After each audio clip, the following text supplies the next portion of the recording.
Good evening, everyone. I'm your host, Timbo Pham. Thanks for joining us tonight on Studio 41. With Halloween just around the corner, we decided to take a deeper look into the health effects of alcohol. According to the National Institute of Alcohol Abuse and Alcoholism, about 80% of college students drink alcohol, and half of those students are binge drinking. To find out how educated WSU students are about alcohol, we sent Beth Bloomer for our Man on the Street segment.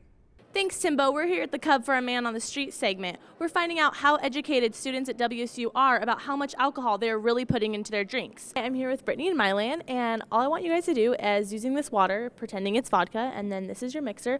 Just make a drink that you would normally do on a typical night out, and I'll just ask you how much you think is in there. But yeah, just go ahead and make a normal drink. That's my typical night. Okay. Yeah. So how many shots do you think are in that drink? I'd estimate about 4. I would say about 3. About 1 or 2.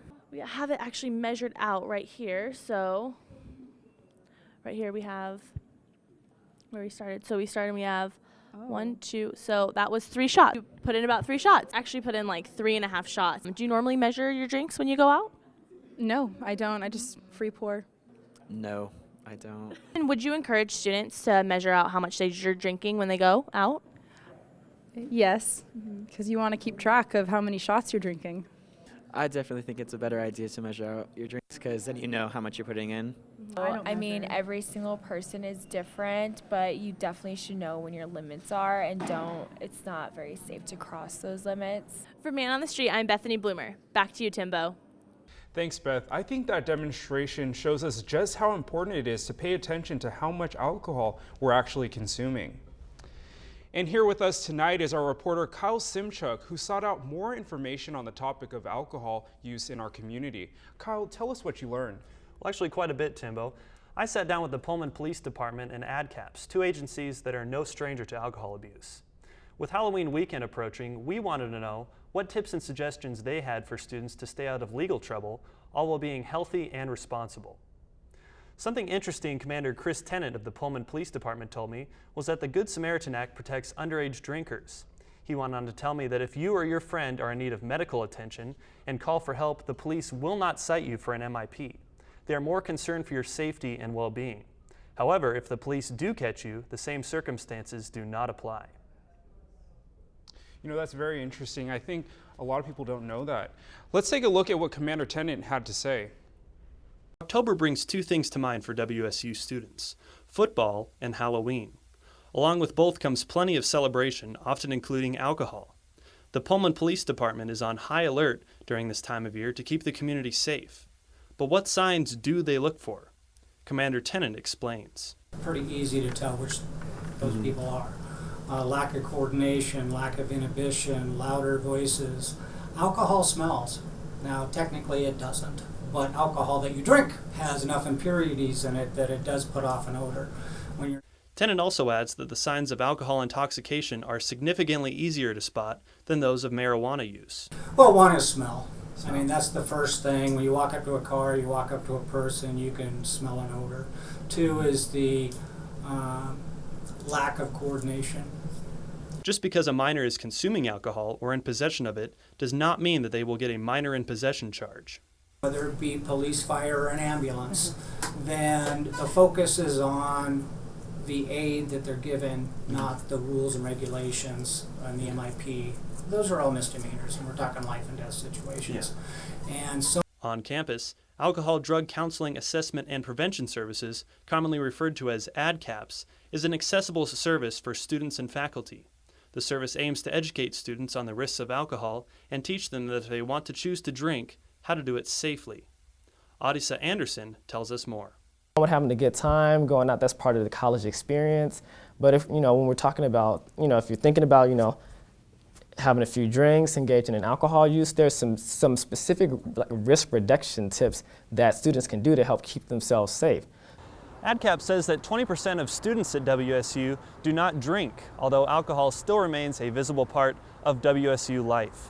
I asked both groups if they had any tips or suggestions for students planning to party over the Halloween weekend. Pre-planning. I mean, night out drinking should not just happen. You should know who you're going with. The big thing is how you're going to get home. Decide that before you go out. and then stick with the plan. Both groups agree that alcohol presents numerous risks, but ADCAPS and Pullman Police Department just want all students to be safe and responsible, because there's nothing more terrifying on Halloween than a night in jail. For Studio 41, I'm Kyle Simchuk. Welcome back. The effects of alcohol tend to be visually noticeable not only by our friends, but law enforcement as well. But it's what we don't see that can be most dangerous. With us tonight is Dr. Garcia from the Health and Wellness at WSU. We will be discussing the negative effects of alcohol on the body. Thanks for being with us, Dr. Garcia. So, what are some of the common misconceptions that you see students make regarding alcohol and the effects on the body?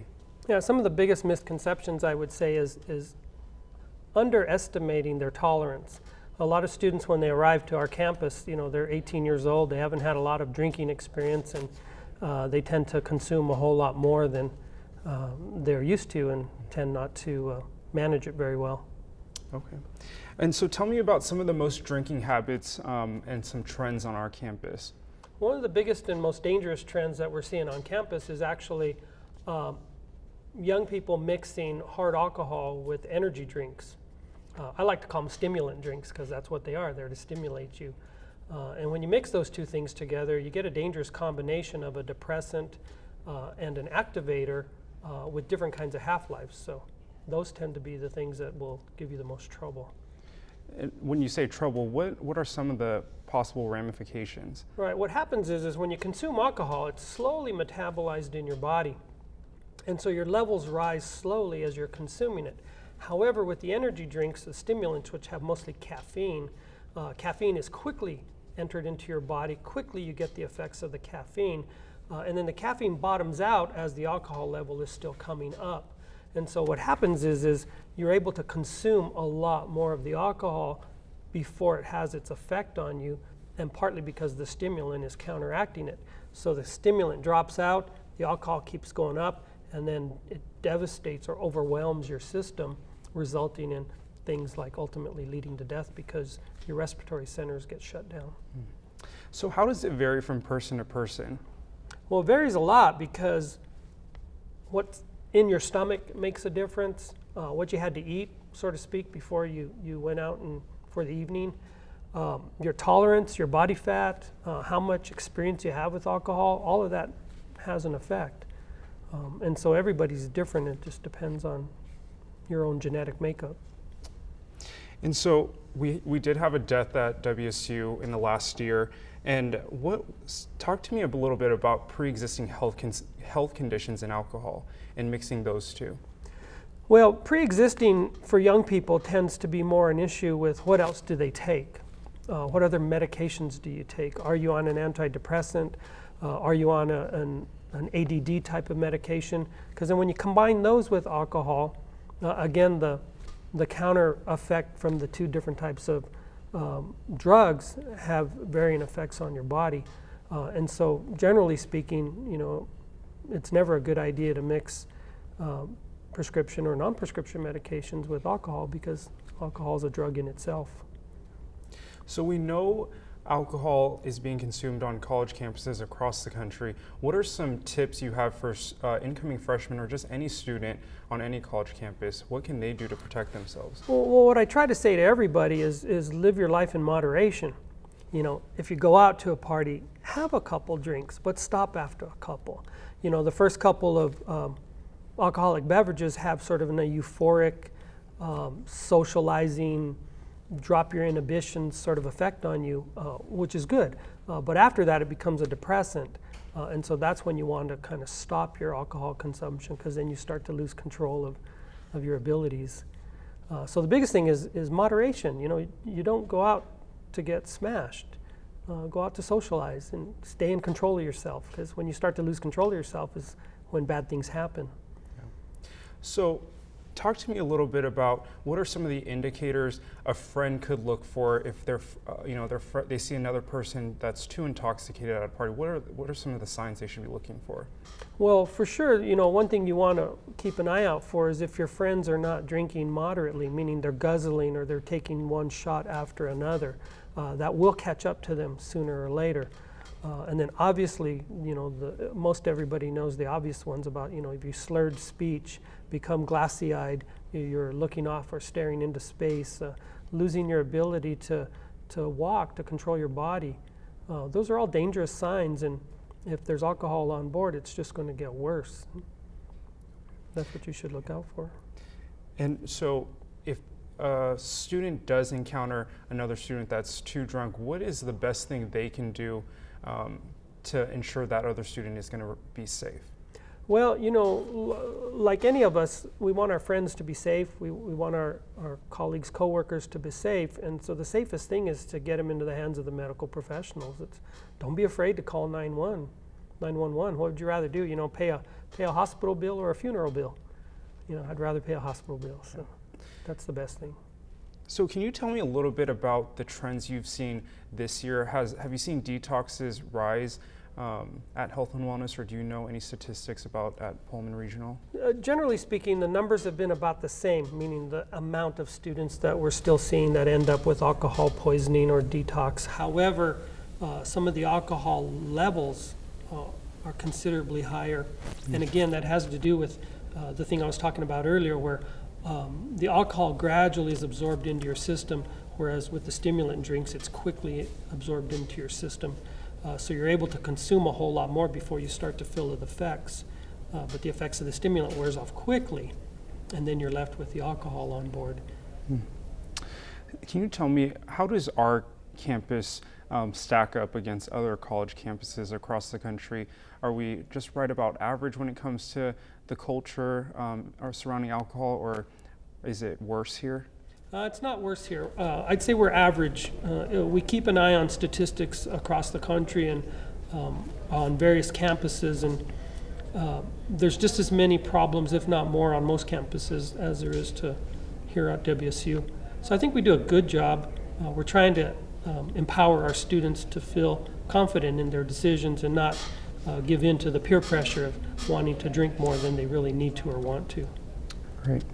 And last question, could you tell me some of the things Health and Wellness is doing to make sure that the campus does stay safe surrounding alcohol? Well, Health and Wellness has been a major player in the campus safety issues here on campus that you're aware of, and some of our staff members have been key people in creating programming and creating awareness opportunities for entering freshmen and participating in like the sex, booze, and reality checks program that's been successful, and I think we have seen a lowered amount of binge drinking.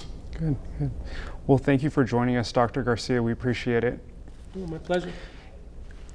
If you'd like to learn more about the effects of alcohol, you can visit www.niaa.nih.gov. In other health news today, the BBC reported that exercise can be as beneficial as medication for treating conditions such as heart disease. The study by the British Medical Journal also found that physical activity rivaled some heart drugs and outperformed stroke medicine.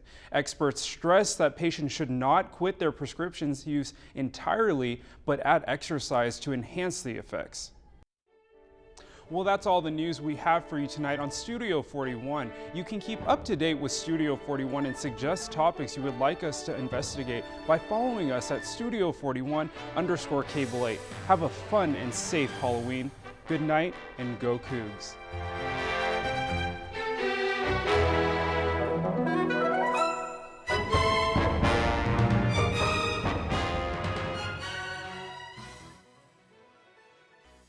Good night, and good luck.